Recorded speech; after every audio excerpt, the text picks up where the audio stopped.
Şirket işçiden ağıl gözlürse şirket ağılsızdır. 10 illik şirketsen sen ne ağılı gözlürsen. Sahipkar işin başında dursun o demek değil ki bütün operasyonlarda iştirak eləsin.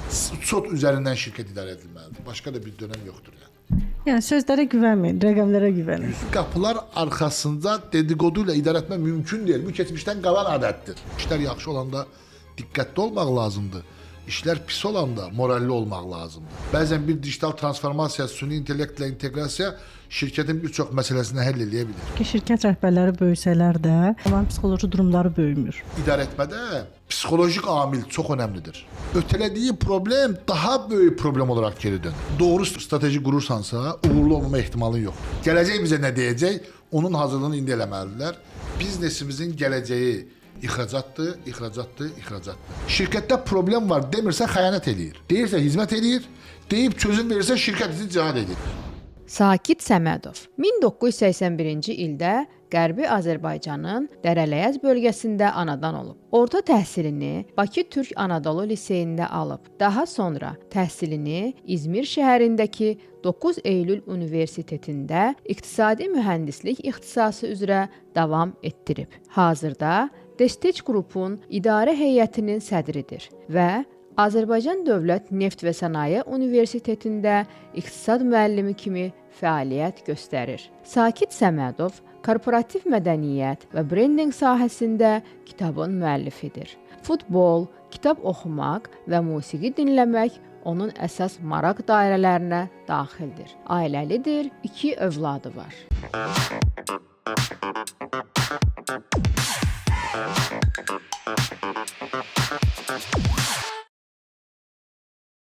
Sakit müəllim, xoş gördük. Hoş gördük Aytan xanım. Necəsiz? Çox sağ olun, yaxşı olasınız siz də. Sakit müəllim, Biz de yaxşıyıq. Siz necəsiz? siz necəsiz Sakit Biz müəllim? de yaxşıyıq. Allah razı olsun. Yaxşı olun həmişə. Sakit müəllim, biz bugün danışacağıq bazarın keçmişi, bugünü və gələcəyi haqqında. Bu mevzuda. Bəli. Soruşmaq istəyirəm ki, Azərbaycan bazarında keçmişdə sahibkarların etdiyi hansı səhvlər var ki, o bugünkü səhvlərə də sirayət eləyir? Bu əla bir sualdır. Keçmişdə bilginin az olduğu, riskin çox olduğu dönem olub. Yəni çox məlumatlı olmağa ehtiyac olmayıb. Amma risk alınmağa ehtiyac olub. Keçmiş tarixdə risk eləyib məhsul gətirənlər, istehsalat quranlar, işin içinə girənlər çox ciddi anlamda qazançlar əldə ediblər.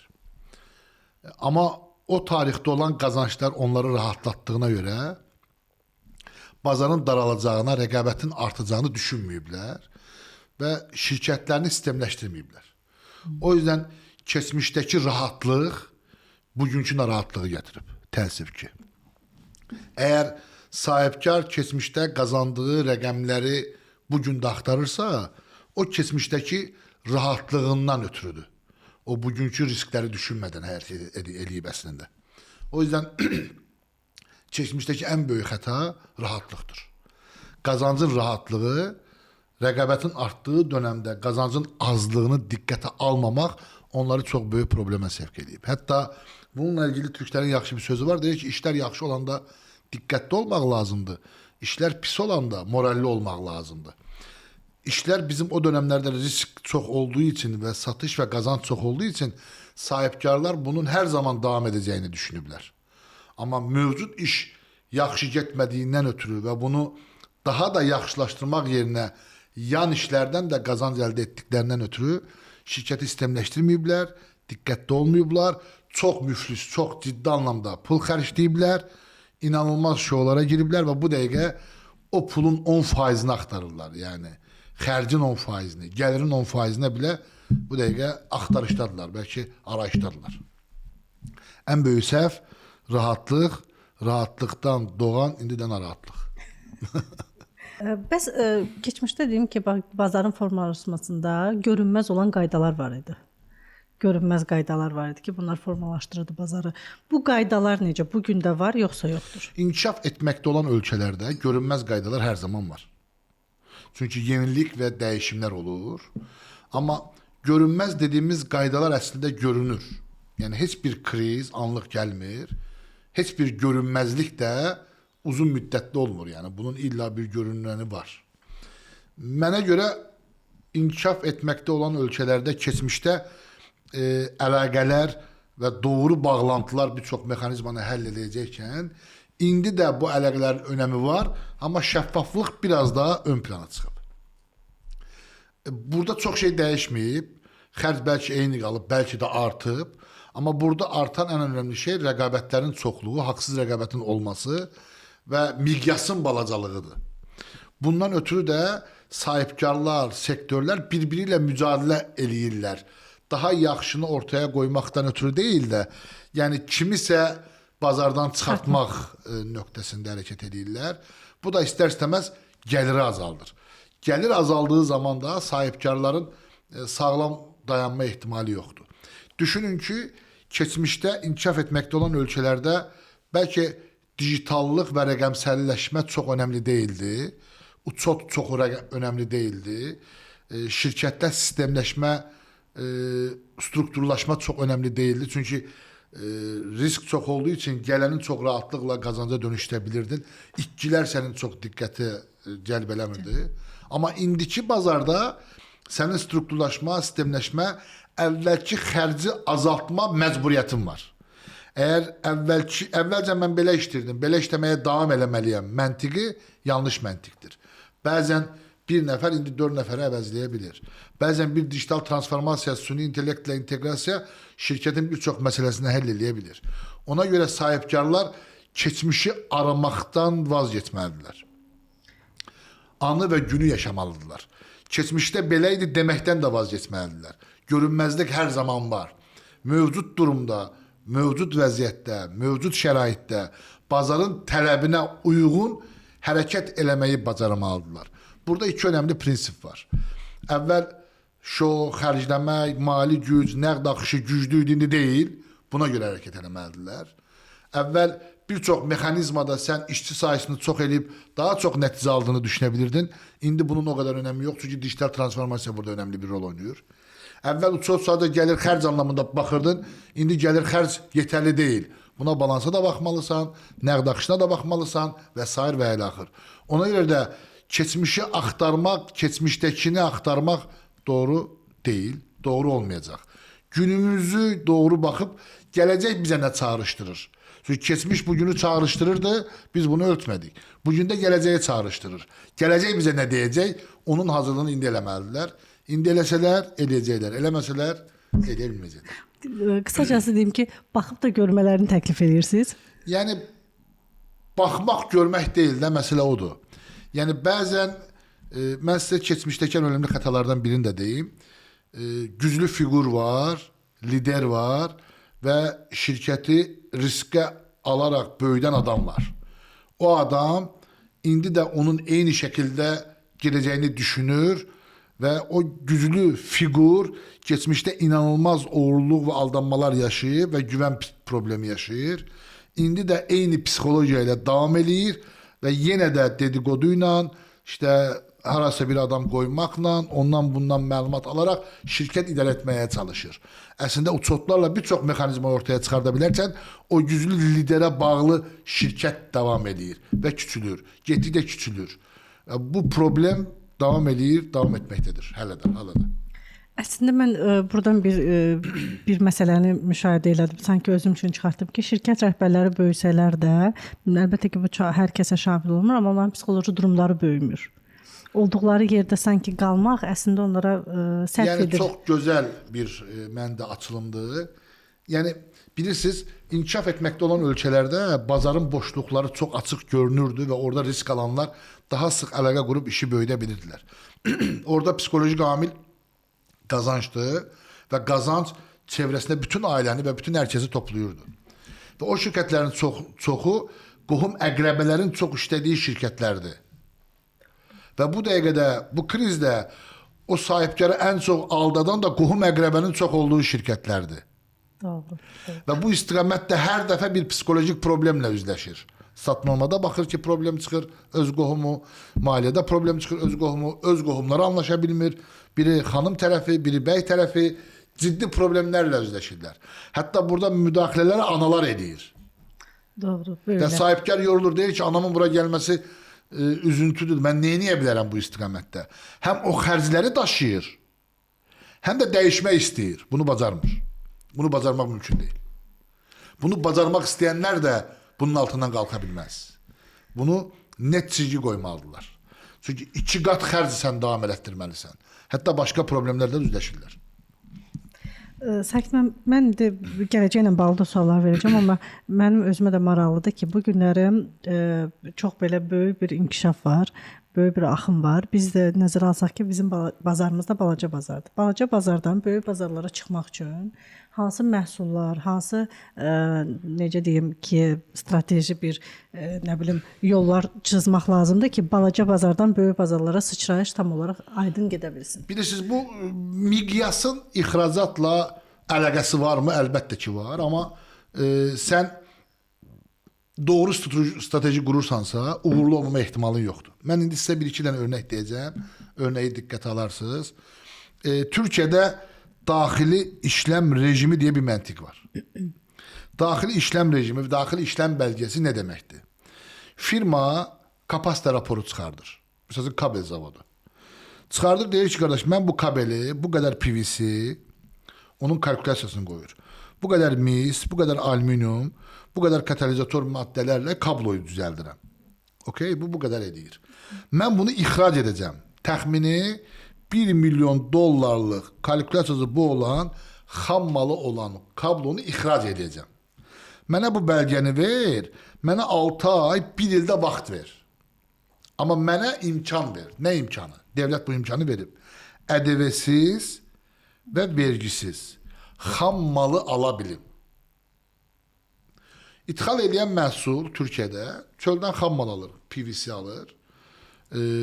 PVC-ni alır 6.5 vergisiz, 45 dumpingsiz daxil edir, çünki ixracatı var. Misa alır eyni şəkildə vergisiz və çünki bunun daxili var. Alıb istehsal eləyir. 6 ayında devlət və bir il içərisində onun o rəqəmi ixrac eləmək qaydası qoyub. Əgər ixracat eləməsən, o rəqəm nə qədərdirsə, kalkulyasiya rəqəm nə qədərdirsə, onun ƏDV-sini və vergisini alır. Bizim sahibkarlar daxili rejimi doğru istifadə eləsələr, bizdə var elə bir konsepsiya, amma bunun istifadə qaydaları ciddi tətbiq edilsə, çox ciddi yararlı olar. Hətta daxili işləm rejiminin yanında Türkiyədə Turkalite sistemi var. Bu dünyada bir çox yerdə var. Öz məhsulunun brendləşdirməsi anlamında devlətin dəstəyi var. Reklam dəstəyi var. Ofis və filial xaricdə açma dəstəyi var. 1 milyon TL-yə qədər reklam dəstəyi var. Bu da yetərli deyil. DSMF-nin dəstəyi var. DSMF-nin dəstəyi var. Orada sosial müdafiə DSMF-də, yəni Müdafiə Nazirliyinin demiş olduğu, əgər sən ixracat odaqlı şirkətsənsə, xanımları işlədirsənsə, DSMF-dən bu qədər azadsan. Bəyləri işlədirsənsə, bu qədər azadsan. Çünki ixracatda cari açığı bağlayacaq nöqtələr var, bunların maddələri var. Bizim ixracat edə bilməmə ehtimalımız yoxdur. Türkiyə Orta Asiya ölkələrinə ƏDV və vergi ilə bərabər çıxır. Amma ƏDV və vergini daxil almadığına görə orada bir avantaj sağlayır. Bizim isə sadəcə ƏDV ilə onlarla əlaqəmiz və nəqliyyatda gücümüz olduğu üçün bizim ixracat potansiyelimiz daha yüksəkdir. Yetərlidirmi? Yetərli deyil. Türkiyədə işlətmə sərmayəsi bizdən 2 qat çoxdur. 3 qat çoxdur. Elektrik enerjisi bizdən 2 qat çoxdur. Amma ixracat odaqlı olmaları məhsulları standartlaşma və keyfiyyət nöqtəsində çox ciddi bir nöqtədən keçməlidir. Orta Asiyada, Avropada və digər bölgələrdə Azərbaycanın birbaşa öz brendini ixrac etmənin yanında fason istehsalat etmə ehtimalı da var. Türkiyə firmaları burada GV-lər quraraq, joint venture-lər quraraq Azərbaycan firmalarla bərabər ixracat nöqtəsində uğurlu ola bilərlər, olmalıdırlar da Aytan xanım. Bizim gələcək 3 ildə ən önəmli işimiz ixracatı artırmaq olmalıdır. Sadəcə neft deyil, qeyri-neft sektörü, buna neft-kimya sektörü, buna bizim imkanımız var. Doğru planlama, doğru strateji ilə bərabər bəlgələndirmə, sahibkara güvən, onları buna məcbur etmə, yurt dışına götürmə, bilavasitə satışı təmin etmə nöqtəsində çalışa bilərik. Bunun rəqəmləri də var. Elektrik enerjisinde ne kadar farkımız var, işletme sermayesinde ne kadar farkımız var, lojistikte ne kadar avantajımız olacak. Bu imkanları biz təmin etmeliyiz. Türkiye'nin ihracatı 270-280 milyard dolar seviyesindədir. Mən iddia edirəm ki, civilərlə, joint venture'larla beraber %10 bazar payı ala bilərik. Yəni 27 milyard dolar bizdən gedə bilər. Hansı ölkələri ixrac etdiyini mən sizə adım-adım deyə bilərəm. Yəni Orta Asiya ölkələri buna daxil. Hansı məhsullar daxil? Əvvəl biz oradan mebel və pipe çox ithal edirdik, indi eləmirik. Daxilimizdə var. Amma biz burada olan zavodlarımızı onlara fason olaraq diğer ölkələrə göndərə bilərik. Buna Afrika daxil. Eyni zamanda bizim İran və Çinin, yəni Çinin daha doğrusu bu bölgəyə ixracat rəqəmi 650-700 milyard dolar səviyyəsindədir. Oradan da 5% alma ehtimalımız var. Yəni ümumi rəqəmlərdə biz doğru strateji qursaq 60-70 milyard dolar ixracatda ilerleyə bilərik. Potansiyelimiz ola bilər yəni. Mən bunu görürəm, buna da əminəm. Bu istiqamətdə sadəcə dövlət, yəni bürokrasi, qaydalar, maliyyə infrastrukturu burada dəstək olmalıdır. Çünki daxili işlem rejimini istifadə edən şirkətlərə Türkiye'də dünyanın birçok yerində Exim anlayışı var. Exim Bank anlayışı var. Exim Bank anlayışında 2 tane kredi verir. Bir sevkiyat öncesi kredi verir. Bir sevkiyat sonrası kredi verir. Sevkiyat öncesi budur. Sen məhsulunu istehsal etmeden önce aldığın kredini sana verir. Deyir ki sen bu kredini istifade eyle. Libero artı 1 ile. Sevkiyat sonrasıyla sen məhsulunu istediğin ölkəyə sat. Ölkələri dərəcələndirir. Orada da sana 3 ay vade verir. Yani seni sigortalayır. Ve senin devlet pulunu Exim'le beraber 15 gün gönderdikten sonra verir. Daha sonra o firmadan bunu təmin edir. İhracata attırmanın yolları var. Exim Bank kredisi, mali infrastruktur, sevkiyat öncesi, sevkiyat sonrası, daxil işlem belgesi, Turkalite, vesaire ve ilahir.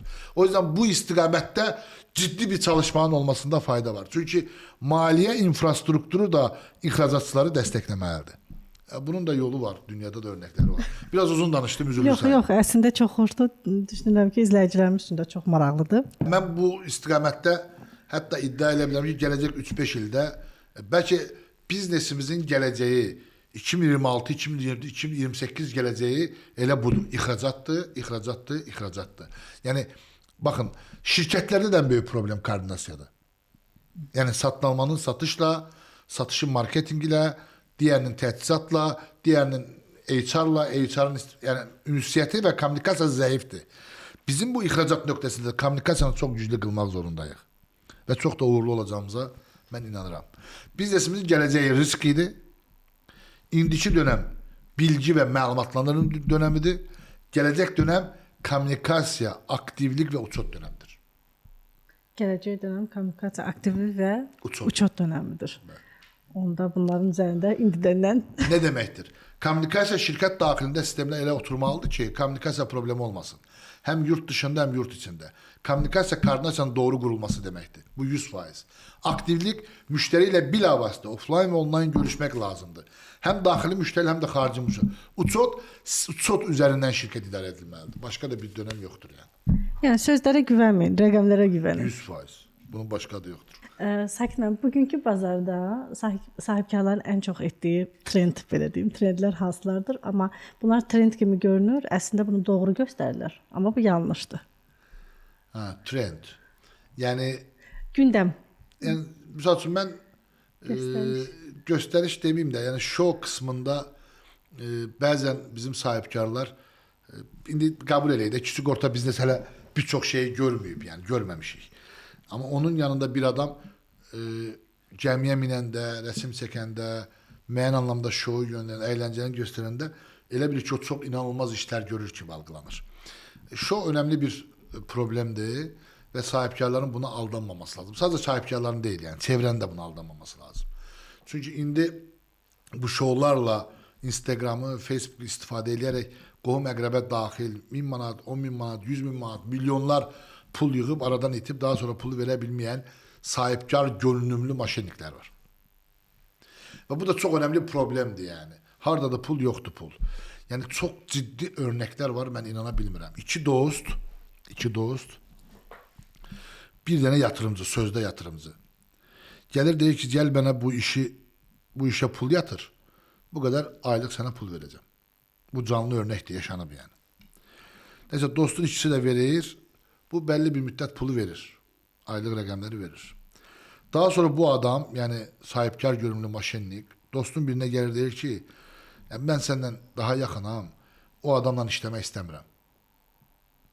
Ya gel sen bir 100.000 de koy. O adamı işten çıkardım. Sana 1% daha çok pul veririm. Bunu inandırır ve bu dostların arasında artık girir. Ve bu dost gidip o dostla danışmır. Eyni adam gəlir bu dostlara deyir ki, mən o adamla işləmək istəmirəm. Gəl 100.000 ver, elə səndən işləyim. Bu iş davam edir. Belli bir müddət 2-3 ay sonra bunlar birbirlərinə məlumat vermir, amma pul qazanmağa davam edirlər. Sonra bu adam gedir yenə birincinin yanına deyir ki, bax o adam məndən bu qədər pul qazanıb, altında maşın falan filan filan. Yəni heç sənə bunların məlumatını da verməyib. Bu qədər də pul qoysan, tamamıyla sana bunu da, onu da çok yüksek 500.000 manata yakın sadece bir adamdan pul alıp. Neyse dostunun biri hissediyor ki neyse bir problem var. Zəng gelir. Ha deyirlər ki bəs belə bir adam var bizi bu kadar aldadıb. Dostuna zəng edirlər. Bu da ortaya çıxır ki veri bu adamı da aldadıb. Her ikisinin pulunu istifadə edib. Her ikisinin pulunu alıp istifadə eləyib ve bunlar da birbirine diyor. Bu iki dost sadece aralarında diyalog kurmadığı için bu adama bu kadar pulu veriblər ve itizdiriblər yani. Bu dəqiqədə 1 manat geri alabilmirlər. De 1 milyon yarım, de 2 milyon. Rəqəm bu kadar rəqəm açıqdır. O yüzden bazen bu şovlar, aylık rahat pul kazanma derdi, rahat pul kazanma derdi, aylık faiz alma sahipkarları aldadır yani. Gözünü boyuyor. O yüzden her şey reallığa bakılmalıdır. Bazen böyle pafoslu danışıqlar, işte həll edəcəm deyib verilən sözlər, daha nəticə olmadan insanlardan pul almalar, birçok mövzuda geçerlidir bu. O yüzden benim sahipçilara tövsiyem öz işlerine sahip çıksınlar, çok da abartıya inanmasınlar.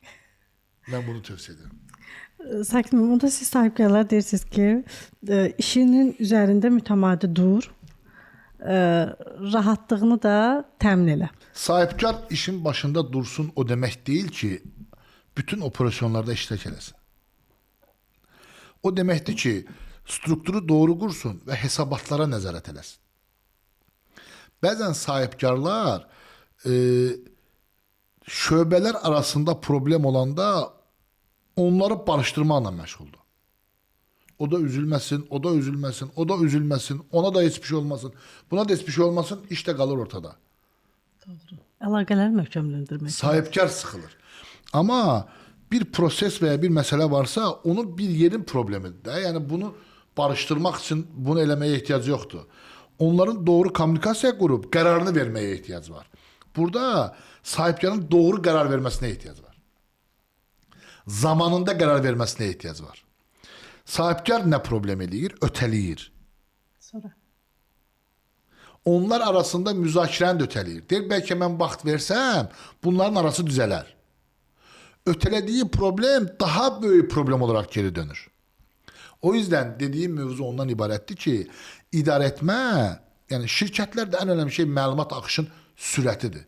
Şəffaflığı və sürətidir. Eğer sen bu sürəti təmin edə bilmirsənsə, sürətli qərar verə də bilmərsən. Ve sen bunu öteleyirsənsə, bazar itirəcəksən. Bunun başka bir adı yoktur. Ya bazar itirəcəksən, ya komandan itirəcəksən. Kommunikasiyada doğru kurulmadığı müddetçe sen koordinasiya kura bilmərsən. Koordinasiya təmin edə bilmərsən. Çünkü senin strukturun birbirine bağlıdır. Sen bunları barıştırmakla məşğuldursansa, sen şirketin işin getməyəcək. Ona göre de departmanlar arasında zəncir, bağ, prosesler yazılı olmalıdır ve karar süratli olmalıdır. Olabilir kesişen noktalar. Bu kesişen noktalar kimin üzerine düşürse vermək lazımdır. Bu dəftəlik toplantılarla müəyyən edilməlidir. Ama ben onlarca sahipkarda görmüşəm. Əslində onu demək istəmədi. Əslində sen bunu demək istədin. Şu 4 saat ve karar verilmir. Əslində şirketin işi getməyib. Budur əslində olan. Ama şöbeler arasında barıştırmak sahipkarın işi değil. Sahipkar orada karar verməlidir, karar verdirməlidir, məsul şəxsi görevləndirməlidir ve bunu tələb eləməlidir. Sahipkar tələb etmə nöqtəsində değil. barıştırma nöqtəsindədir. Sahibkar tələb etmə nöqtəsində olsa hesabatlarla heç bir problem olmaz. Çox düzgün deyirsiniz, Sakit müəllim. Siz deyirsiniz, mənim gözümün qabağına şirkətlər gəlir. Allah razı olsun. Çox tamamilə sizlə razıyam. Bir də sanki sahibkar deməli iclaslar olur da. Hər kəs gedir iclasa. Hər həftənin 5 günü atıram iclasdır. Nəticə iclasın məzmunu yoxdur. Yəni iclasların çoxluğu heç bir şey ifadə eləmir. İclasların saat çoxluğu da heç bir şey ifadə eləmir. İşte o keçmişdəki qalan problem bundan ibarətdir. Biznesin keçmişi, inkişaf etməkdə olan ölkənin keçmişi, saatlarca toplantı, ego tatmini o dönem geçti. O kadar süratli dəyişir ki her şey. Sen toplantının gündemini, danışılacaq mövzunu əvvəldən planlaya bilmirsənsə, toplantıda nəticə alınma ehtimalın yoxdur. Hətta vaxt O yüzden olmazsa. yazır, bir de bu var, yazıb ona ötür, ona gönderir. Böyük şirketlerde, kurumsallarda bu var. İşte o ona forward edir, bu buna forward edir. Ortada nəticə yoxdur. Bəli. Problem gəzir, nəticə. O yüzden benim bütün idare heyetinde olduğum şirketlere veya məsləhətçi olduğum, danışmanlık olduğum şirketlerde birinci hayata geçirdiğim toplantı koordinasiya toplantısı. Adını da böyle koymuşam. Koordinasiya toplantısı. Deyirlər koordinasiya nədir? Deyirəm ay satış müdürü. Sen benim yanıma gelip satın almanı söyürsən. Ey satın almacı. Sen benim yanıma gelip istehsalatçı söyürsən. Düzdür mü? Ey maliyyə. Sen benim yanıma gelip hamısını söyürsən. Arkadaş üzbeüz durun birbirinizi söyün de. Üzbeüz dururlar birbirlerine sevgi deyirlər. Deyirəm bak kardeşim. Sen dün benim yanıma geldin. Dedi ki bu adam bu işi görmediğine göre biz pul alabilmedik. Denen. Deyir ben öyle demedim. Hayda. İstehsalat müdürü. Sen dedin ki satın alma malı temin etmediği için benim ambarımda mal yoktu demedin. Deyir tam öyle demedim. Bak bunu kim dedi axı? Benim yanıma gelip demişsiniz de. Ben buradayım. O yüzden gizli kapılar arkasında dedikoduyla idare etme mümkün değil. Bu geçmişten kalan adettir. Sen hamıyla bir baş başa danışanda o özünü müdafaa edecek. O özünden başka her şey hakkında pozitif danışmayacak. Negatif danışacak. Çünkü onun günahının olma ihtimali yoktur. Ve o sahipkar özünü yakın hissedecek. Sen bu şeffaflığı temin edemezsen ki üz deyin problem kime aittirse. Eğer gecikme satın almadansa, istehsala vaxtında məlumat verməyibsə, satış bunu sata bilməyibsə, sifariş veribsə, bunu üzbəüz demək lazımdır. Yani benim şirketlerde ilk kurduğum toplantı koordinasiya toplantısıdır. Adı koordinasiyadır. Satış ve marketing müdürü, istehsalat müdürü, HR müdürü, maliye muhasebe müdürü. Mövzular bellidir. Her birinin danışma dəqiqəsi de 10 plus 3 dəqiqədir. 13 veya 15 dəqiqə. Maksimum. Bəli. Her birinin hesabatları var. Hesabatlarını ve problemlerini gündeme dahil değiller ve bitirirler. Bir saat yarım maksimum toplantı getməlidir. Həftə bir dəfə gün bellidir ve değişmez. Haricde olsan da olmasan da. Bu toplantı şirketlerin 90 yok 99 faizinde lazımdır. Ayaküstü meseleni halleleyen idareciler ve sahipkarlar kontak ve güçlü olduğu adamların klanını yaradırlar. Ayaküstü biri var ona söz değiller. O adam gidip değil onun klanını yaradırlar. Özleri yaxşı idareci değiller. Ama hamını otuzdurduğu zaman klan yaratmırsan sen sistemli şeffaf idare etme yaradırsan. Sakit müəllim, onda belə deyim ki, rəhbər hər kəsi bir-birinə lora dildə desəm də üzləşdirməkdə, əslində onların hər hansısa birini itirməkdən qorxur. Qorxduğu üçün onları üzləşdirmir. Yox, sahibkar elə zənn edir ki, bu mənə gəlib arxadan məlumat verir, bu yaxşı bir şeydir. Elə bir şey deyil, çox pis bir şeydir. Şirkətlə ilgili problem varsa deməlidir. Mənim bir sözüm var, o zaman trend olmuşdu. Şirkətdə problem var demirsə xəyanət eləyir. Deyirsə hizmet edir, deyip çözüm verirse şirket için cihad edir. Bu önemli bir sözdür. Ama sen geçmişten kalan adetlerinle şirketi indiki dönemde yönetebilmezsen. Çünkü gelecek gelir çok da tehlikeli gelir. Evvel nəqdin çok idi, indi nəqdin yoktu. İndi nəqdin yoktu. Sabah neyin olmayacağı belli değil. Belki məlumatın olmayacak, bazardan silineceksen. O yüzden dünen, bugün, sabah bize her şeyi ispat edir zaten. Yani benim dediğim üzleştirme şeffaflık anlamındadır. Sen şirketin inkişafını istersen de kimin ne danışacağını üzbeüz koyarak bu birbirinize günahlandırın değil, birbirinizin düşman olun değil. Şeffaf idare etme edeyek. Şirketin menafeine çözümler verin. Arkadan danışmanın manası yoktu. Mən şirkətin çoxunda bunu görmüşəm. Bir çox uğursuzluğu özlərinə bağlayan yönetici görməmişəm. İlla başqasından ötürü olub bu. Ona görə də idarə etmədə psixolojik amil çox önəmlidir. Şəffaflıq çox önəmlidir. İdarəetmə qurmaq çox önəmlidir. Bunun elmdə də yeri var zaten. Mən bugün bir dənə sahibkara dedim ki, şirkət işçidən ağıl gözləyirsə, şirkət ağılsızdır. 10 illik şirkətsən, sən nə ağılı gözləyirsən? Baxıram ki, mövcud müştərini itirmirsən. Sən bunu kimdən ağıl gözləyirsən axı? Gözləyə bilmərsən. Sənin 10 illik müştəri bazanı sən get-gedə itirirsənsə, hansı işçi sənə gəlib bunun ağlı verə bilər? Sən müştəri analiz eləməmisən, müştəri ziyarət eləməmisən, müştərinin qapısına getməmisən, müştərini dəvət eləməmisən, müştərinin problemlərini dinləməmisən. Bunun üçün ağla ehtiyac var. 10 ildə eyni problemlər yaşayırsan da. Şirkət müştəri ağlını, yəni şirkət ağlını istifadə eləməlidir. Mənim çalışanlarımda ağıl yoxdur. Deyə bilməz. Mümkün deyil. Bu çox böyük səhvdir. Sənin yaşadığın təcrübələr sənə yol xəritəsini verir onsuz da. Sənə sabahın məlumatını verir bugünkü məlumatlar. Hansı sahibkar ki itirir, o ərazidən xəbəri yoxdur. Onun müştərilərlə diyaloqu yoxdur. Bunun üçün ağla ehtiyac varmı? Ağla ehtiyac yoxdur bunun üçün. Bunun üçün sadəcə aktiv olmağa, koordinasiya qurmağa, şəffaf tələb etməyə və satış komandasına kimdirsə məsulkar, gedin müştərini ziyarət edin, mənə məlumat verin deməyə ehtiyac var. Yüzlərcə hesabat forması var, mənasızdır. Dəqiq hesabat forması yetərlidir. Hər şöbə özünə görə hesabat forması çıxardır, mənasızdır. Hər kəsin hesabat forması standart olmalıdır.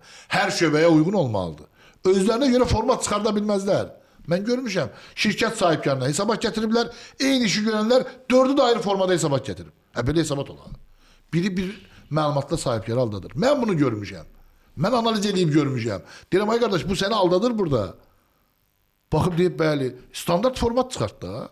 Nə olsun ki, sən maliyyəcisən? Mənası yoxdur. Yəni, o yüzden biraz Amerikanı kəşf eləməyə ehtiyac yoxdur, valla.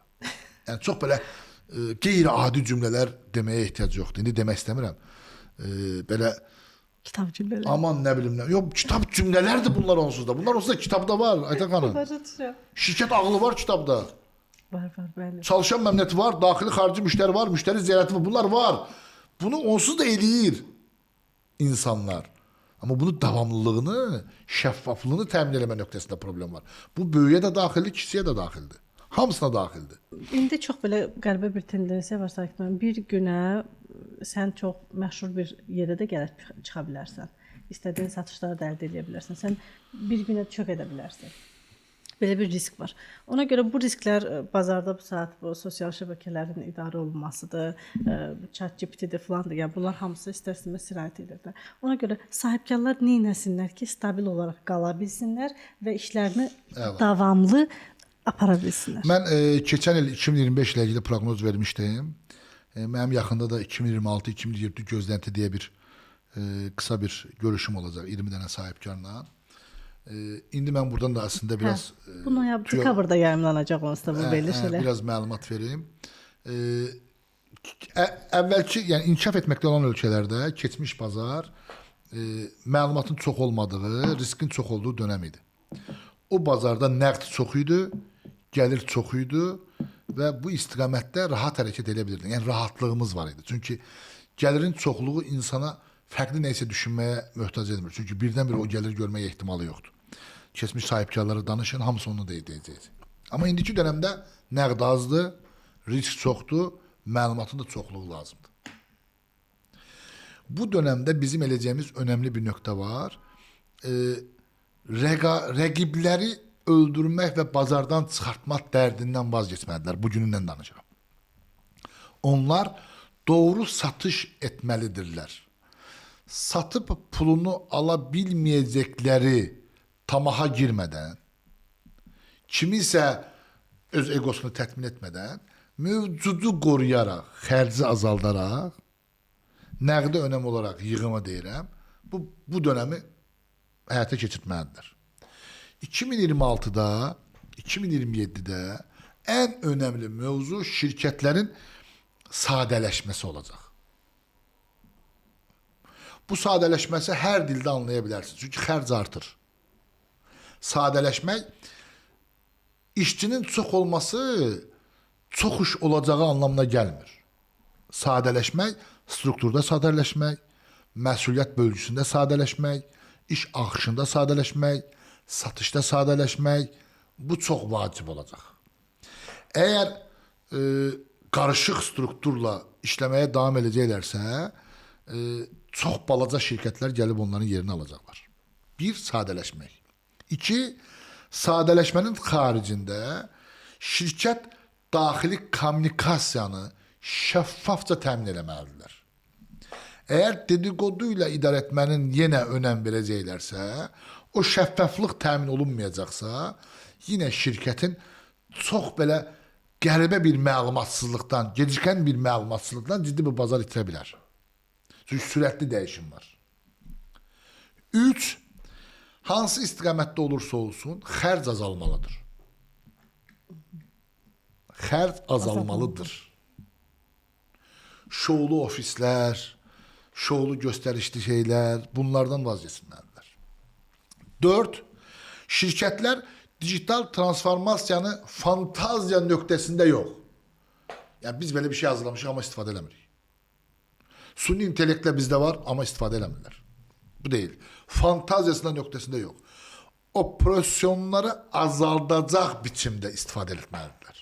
Yəni mənim ChatGPT, süni intellekt bu inteqrasiyayla mənim 10 nəfərlik yükümü azaltdım. Amma burada da bir məlumat axışımı çoxaltdım. Operasyon məlumatlarımı istifadə edə bilirəm. Bunu eləməlidirlər. Bunu eləməsələr, say artaraq heç bir nöqtə əldə edə bilməzlər. Mümkün deyil. O yüzden dijital transformasiyada fantaziya yox, operasyonel işlemləri azaldacaq mexanizmanı istifadə eləməlidirlər. Mesela document reader kimi. Dokumentləri yazmaq deyil də, süni intellektin integrasyonda bizim sistemdə var. Avtomat okuyup yazılması və s. və ilə. Bu sənin birçok mexanizmanı daha da sadələşdirə Diğer bir madde hal-hazırda online'da olanların çoxunun offline'a da önəm verməlidirlər. 2026 budur. Yani online'da zəng elədim müşteriye, WhatsApp'ta yazdım, Instagram'da əlaqədəyim. Əla, süper değil.